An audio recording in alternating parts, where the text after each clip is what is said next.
Narrami, o musa, di quel passeggero sudato che tanto vagò per binari, dopo che il treno regionale veloce 3505 di Trenitalia, proveniente da Verona Portanuova e diretto a Venezia Santa Lucia delle ore 16:22, fu soppresso.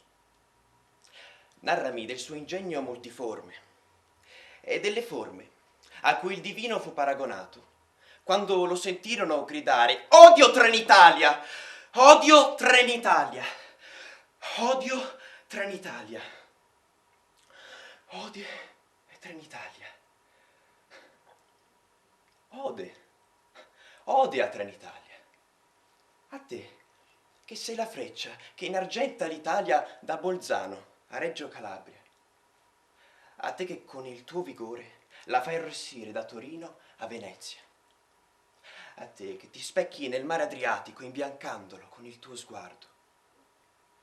Te che ogni giorno sei la fedele compagna di ogni studente. Te che ti insinui in dolci colline inseguendo le stelle di notte, correndo contro il tempo e fallendo miseramente.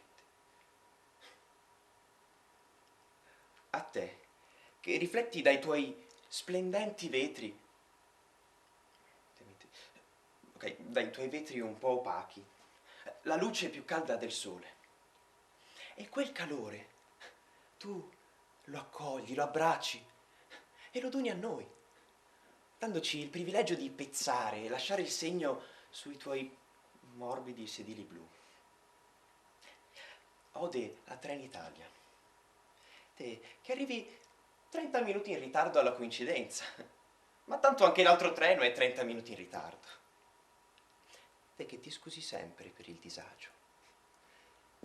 Ode a Trenitalia.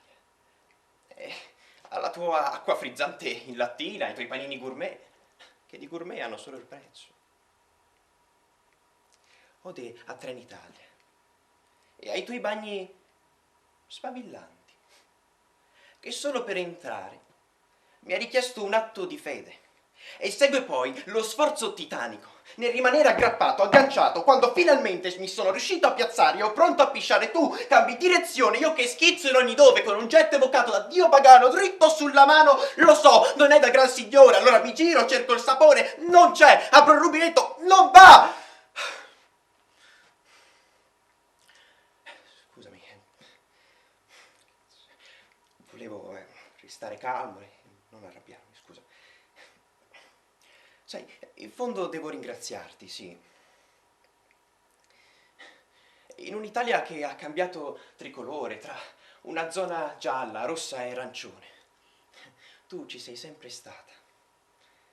E quanti amori, separati da una linea gialla, quanti saluti dal finestrino, quante lacrime, quanti sorrisi.